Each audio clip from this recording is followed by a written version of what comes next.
Er war der Inbegriff des Barock, mächtig, maßlos, getrieben von unstillbarer Leidenschaft. Ein Herrscher, der Schlösser wie Träume erschuf, Frauenherzen im Sturm gewann und ganz Europa in seinen Bann zog.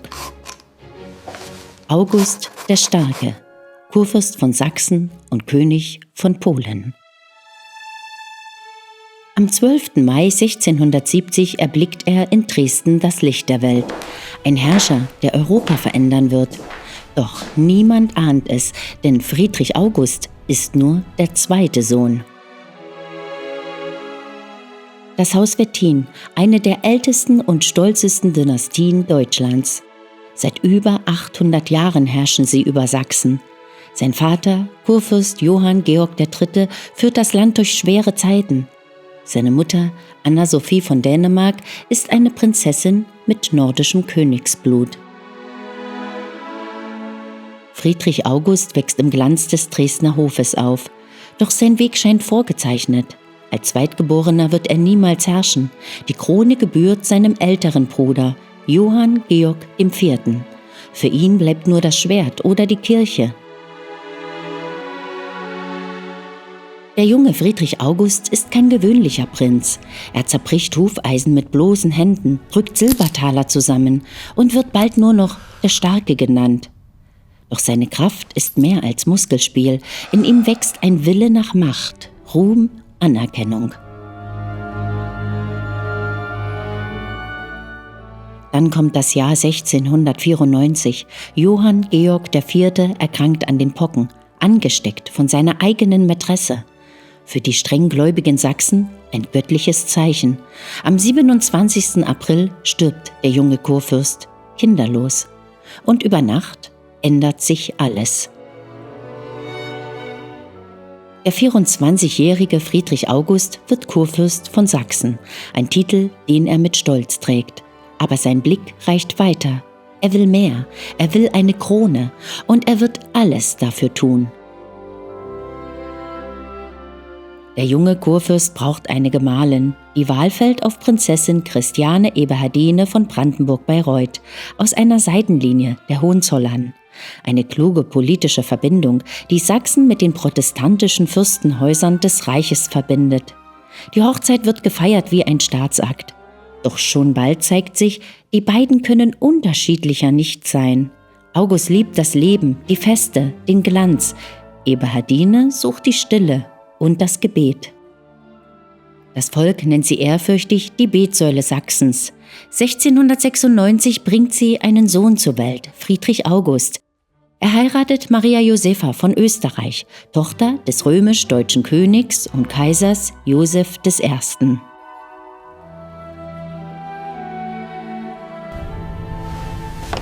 Dann kommt das Jahr 1697. August will König werden, König von Polen. Doch der Preis ist hoch. Er muss zum katholischen Glauben übertreten. Für die tiefgläubige Protestantin Eberhardine ist das ein Verrat. Der Bruch mit ihrer eigenen Familie, deren Ahnen einst Martin Luther beschützten.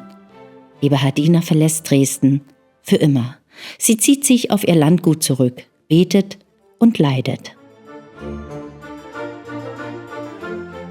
Während August seine Ehe opfert, blüht sein Land auf. Um 1700 ist Sachsen eine Macht. Das Silber aus dem Erzgebirge füllt die Kassen. Handwerk und Kunst florieren. Dresden wird zum funkelnden Zentrum Europas. Die Leipziger Messe zieht Händler aus aller Welt an.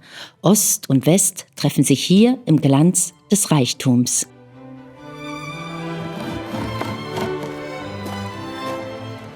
Über 40.000 Menschen leben in Dresden, eine Stadt des Wohlstands.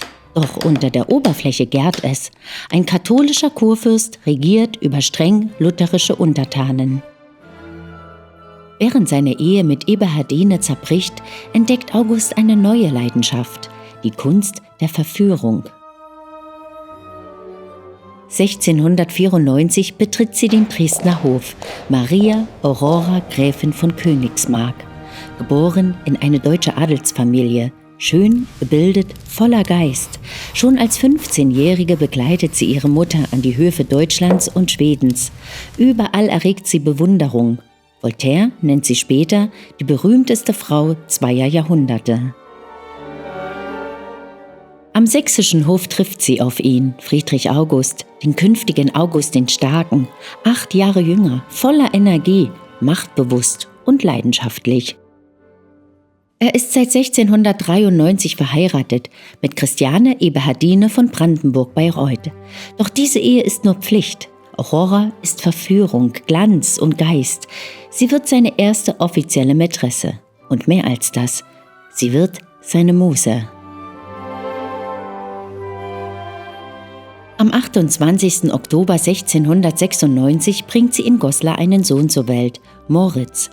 Er ist Augusts Kind, geboren nur wenige Tage nach dem einzigen ehelichen Sohn des Kurfürsten. Moritz wird später als Maurice de Saxe berühmt, Marschall von Frankreich, Sieger der Schlacht bei Fontenoy. Bald nach der Geburt wendet sich August neuen Liebschaften zu. Auroras Glanz verblasst, doch ihre Würde bleibt. Sie zieht sich in die Abtei von Quedlinburg zurück. Nach dem Abschied von Aurora von Königsmark wendet sich August der Starke bald einer neuen Schönheit zu. Der König, unruhig im Herzen, stets auf der Suche nach Reiz und Bestätigung, findet sie in Wien. Im August 1696 lernt August der Starke am Hof Kaiser Leopolds I. eine Frau kennen, die ihn sofort fesselt. Gräfin Esterle. Groß, lebenslustig, charmant. Ihr Geburtsdatum bleibt unbekannt, doch ihre Wirkung ist legendär. Ein Lächeln, ein Blick und der König verliert den Verstand. Mit einem Geschenk von 40.000 Gulden erkauft er sich ihre Gunst. Ihr Ehemann, ein kaiserlicher Kammerherr und Geheimrat, passt sich den Umständen geschickt an. Für 20.000 Gulden Jahresrente verzichtet er vertraglich auf seine ehelichen Rechte. In Dresden stellt August der Starke Gräfin Esterle seiner Mutter und seiner Gemahlin vor. Der Empfang ist eisig, beide Frauen lehnen sie ab. Die stolze, elegante Wienerin, die in Seide gehüllt mit funkelndem Blick jede Etikette bricht. Doch sie reagiert mit Hochmut, zeigt sich provokant, selbstbewusst. Eine Frau, die weiß, was sie will. Gräfin Esterle gilt als berechnend, ehrgeizig, die teuerste Mätresse, die August je hatte. Ihre Stellung gleicht einem Hofamt mit eigenem Einkommen, Dienerschaft und Privilegien. Doch anders als Aurora fehlt ihr die Anmut und das Geschick, die Herzen zu gewinnen. Als sich August um die polnische Krone bewirbt, ist es Gräfin Esterle, die ihn antreibt und bestärkt. Im Juli 1697 betritt er erstmals polnischen Boden. Sie ist an seiner Seite. Am 15. September 1697 krönt er sich in Krakau zum König von Polen und führt sie als Frau zur Linken in die höfische Welt ein.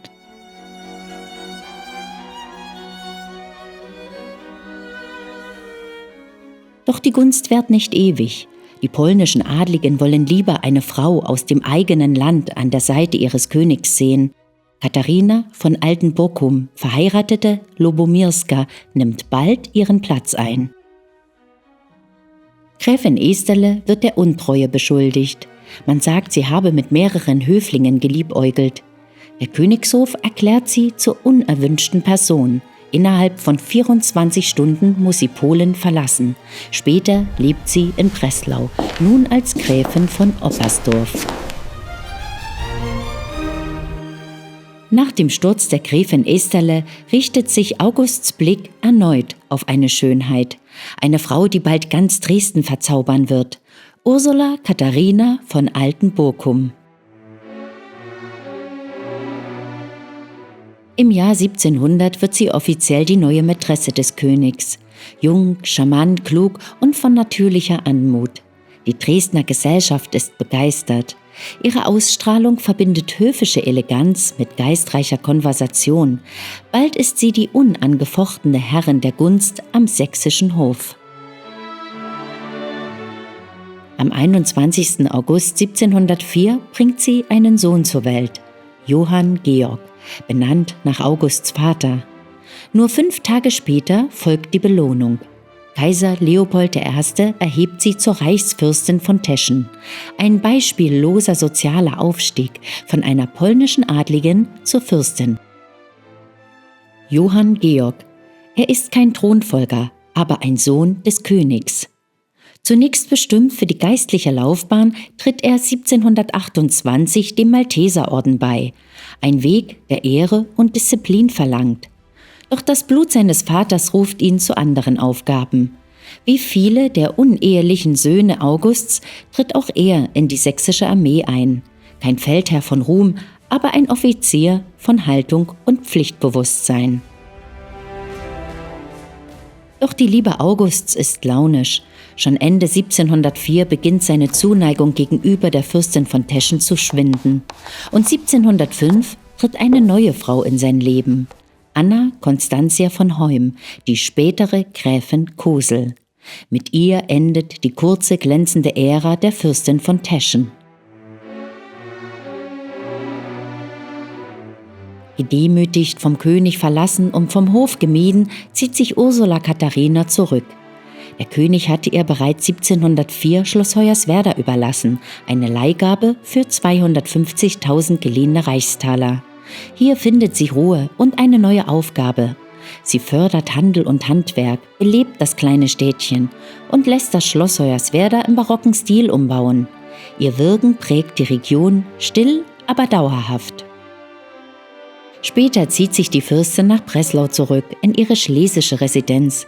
Dort lebt sie zurückgezogen, fern vom Glanz des Hofes. Aber nicht vergessen. Als die Frau, die einst das Herz des mächtigsten Mannes Sachsens gewann und die als Fürstin von Teschen in die Geschichte einging.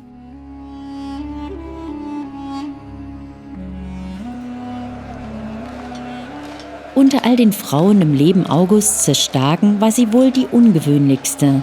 Maria Aurora Spiegel, genannt Fatima.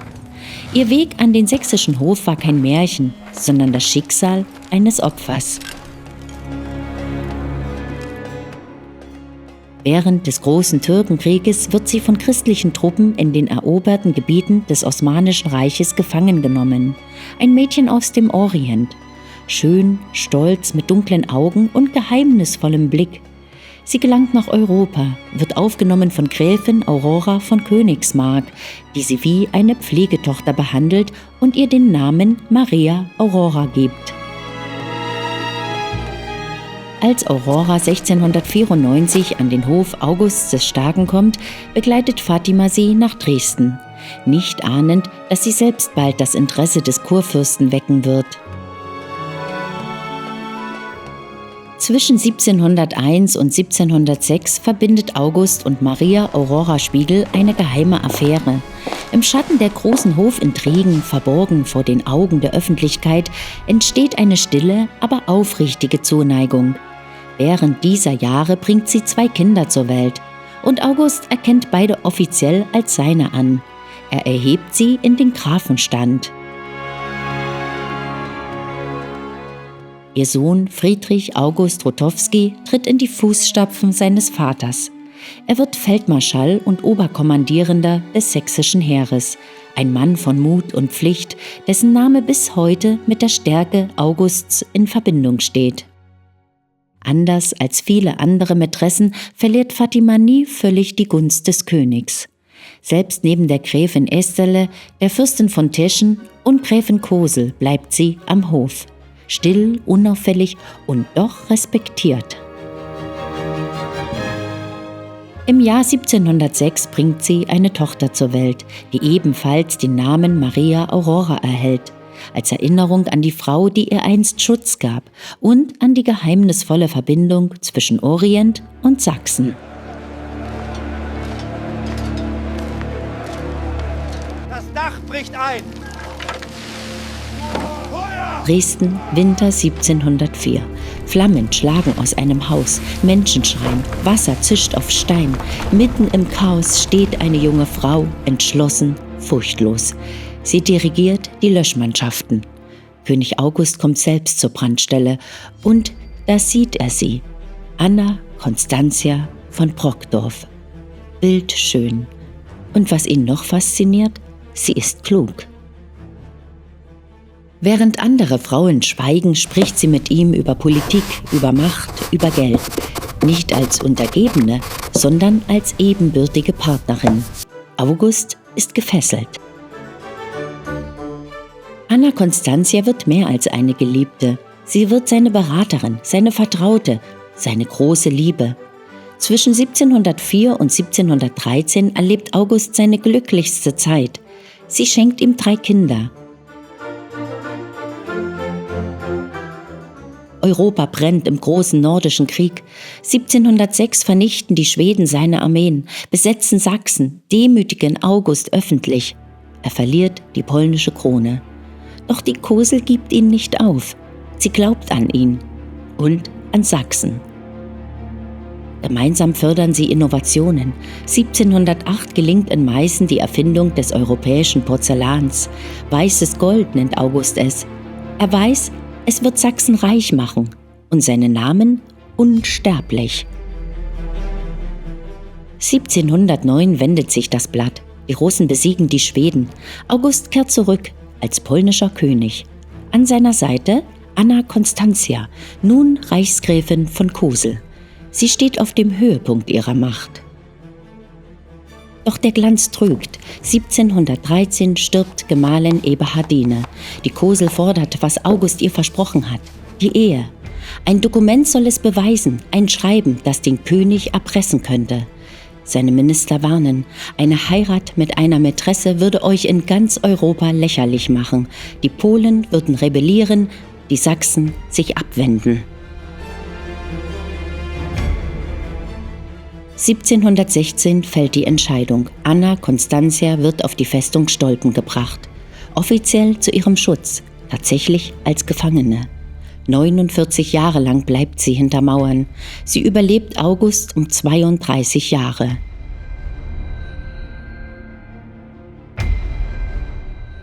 (1765) stirbt sie mit 85 Jahren. Anna Constantia von Kosel, die Frau, die August den Geschmack wahrer Liebe lehrte und die dafür den höchsten Preis zahlte, den eine Frau zahlen kann: ihre Freiheit. August der Starke, sein Leben bleibt ein Rausch aus Politik, Glanz und Verführung. Und an den Höfen von Dresden und Warschau wechseln die Gesichter der Gunst. 1706 begegnet er in Warschau einer ungewöhnlichen Frau. Henriette Renard Duval, Tochter eines französisch-polnischen Weinhändlers, Wirtin, selbstbewusst und charmant, kein Adel, kein Titel. Und doch gelingt es ihr, das Interesse des Königs zu wecken. Sie bringt ein Kind zur Welt, Anna Carolina, die später als Gräfin Orselska in die Geschichte eingeht. 1708 folgt Angélique Duparc, eine französische Schauspielerin und Tänzerin. Leicht, anmutig, verführerisch. Sie bezaubert durch Witz und Eleganz, nicht durch Stand. Ihre Affäre mit August bleibt kurz, ein glänzendes Zwischenspiel auf der Bühne seines Lebens. Dann im Jahr 1713 trifft August in Warschau auf Maria Magdalena Bielinska, verheiratete Gräfin von Dönhoff, später Fürstin Lubomirska. Er ist König, sie erst 19 Jahre alt, Tochter eines polnischen Großmarschalls, klug, ehrgeizig, selbstbewusst. Was als Affäre beginnt, wird rasch zu einer Staatsangelegenheit. Mit ihr an seiner Seite gewinnt August das Vertrauen des polnischen Hochadels zurück. Sie ist nicht nur seine Geliebte, sondern auch seine diplomatische Verbündete. Bis 1719 bleibt sie an seiner Seite und prägt die polnische Politik stärker, als viele Minister es je taten. Die Geschichte von Henriette Renard Duval findet viele Jahre später ihre Fortsetzung. 1723 spürt Friedrich August Rotowski, Augusts unehelicher Sohn aus der Verbindung mit Fatima, in Paris seine Halbschwester auf, Anna Carolina, damals gerade 16 Jahre alt. Er bringt sie nach Dresden, lehrt sie das Fechten und soll sie, der Legende nach, in Uniform seinem Vater vorgestellt haben. August ist beeindruckt von ihrer Schönheit, ihrem Geist, ihrem Mut. Am 19. September 1724 erkennt er sie offiziell als seine Tochter an. Sie erhält den Titel Gräfin Ochselska und ein eigenes Palais in Warschau, den Blauen Palast. Zwischen Wien, Berlin und Moskau balanciert August politisch mit sicherer Hand. Habsburg im Süden, Preußen im Norden, Russland im Osten. Er hält Polen neutral, Sachsen blühend, ein Meister der Machtspiele. Doch im Glanz liegt ein Schatten. Keine seiner neuen Geliebten kann die Kosel ersetzen. Auf Stolpen sitzt sie noch immer. August hat alles erreicht, Macht, Reichtum, Ruhm. Nur das Glück ist ihm entglitten. 1730. August steht auf dem Höhepunkt seiner Macht. Doch die Zeit läuft gegen ihn. Sein Körper ist müde, seine Feinde wachen auf. In Berlin erhebt sich ein neuer König, Friedrich von Preußen, ein Mann, der bald das Machtgefüge Europas verändern wird. Der Glanz des Barock beginnt zu flackern und August der Starke ahnt, dass seine Ära zu Ende geht. 1. Februar 1733, Warschau. August der Starke schließt die Augen, für immer. Der Mann, der Hufeisen zerbrach und Herzen eroberte, stirbt mit 62 Jahren an Diabetes. Sein Körper wird in Krakau beigesetzt. Doch sein Herz ruht in einer goldenen Kapsel in der Dresdner Hofkirche. Die Legende sagt, es beginnt zu schlagen, wenn eine schöne Frau vorübergeht. Ein Jahr später, sein Sohn Friedrich August III. Besteigt den Thron, in Sachsen und in Polen. Doch der neue König ist das Gegenteil des Vaters, schwermütig, unentschlossen, ohne Glanz. 1763 verliert er die polnische Krone. Die Union, für die August alles opferte, ist Geschichte. Während der legitime Sohn scheitert, steigen die anderen auf. 9 Kinder sind historisch belegt. Doch sie genügen, um Europa zu verändern. Sie heiraten in französische, polnische und deutsche Adelshäuser ein. Augusts Nachkommen werden zu Förderern von Kunst und Wissenschaft. Sie gründen Akademien, sammeln Gemälde, unterstützen Musiker und Forscher. Doch was bleibt von diesem außergewöhnlichen Leben? Politisch eine geteilte Bilanz. Polen ist verloren, doch Sachsen gestärkt. Kulturell ein Triumph. Dresden wird zum Elbflorenz. Das Porzellan von Meißen, die Frauenkirche der Zwinger, bis heute zeugen sie von seinem Glanz. Sein wahres Vermächtnis aber sind seine Kinder. Gräfinnen, Äbtissinnen und Generäle. Sie trugen sein Feuer in die Welt. August der Starke, ein König, der mehr war. Ein Liebhaber, der Europa verzauberte. Ein Visionär, dessen Herz noch immer schlägt. Für die Schönheit, für die Liebe und für das Leben selbst.